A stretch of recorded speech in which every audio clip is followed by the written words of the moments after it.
Les terrifiants lions mangeurs d'hommes du Tsavo.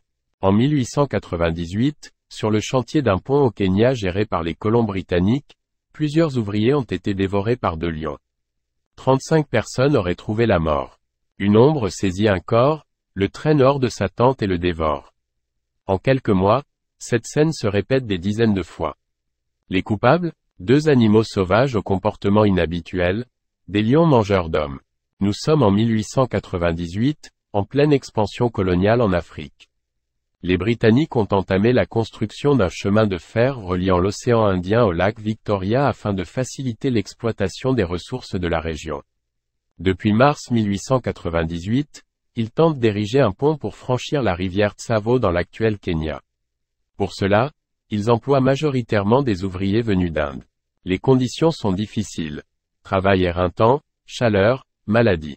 Mais une autre menace plane.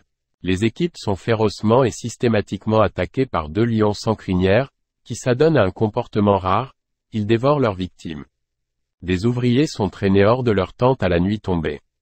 Des témoignages de l'époque mentionnent alors entre 28 et 135 morts. Ces attaques se répètent pendant de longs mois. Des ouvriers sont traînés hors de leur tente à la nuit tombée. Je me souviens très bien d'une nuit particulière où les bêtes ont saisi un homme depuis la gare et l'ont amené près de mon campement pour le dévorer. Je pouvais les entendre croquer les os.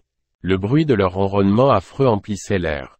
Il est resté dans mes oreilles pendant plusieurs jours, relate le soldat britannique John Henry Patterson dans un livre, Les mangeurs d'hommes de Tsavo, et autres aventures d'Afrique de l'Est.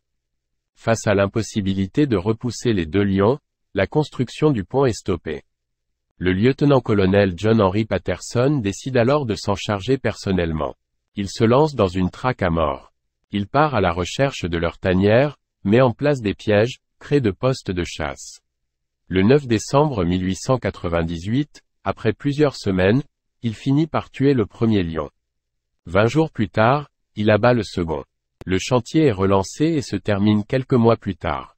Après avoir servi d'ornement de sol, les dépouilles des lions sont vendues au Field Museum de Chicago.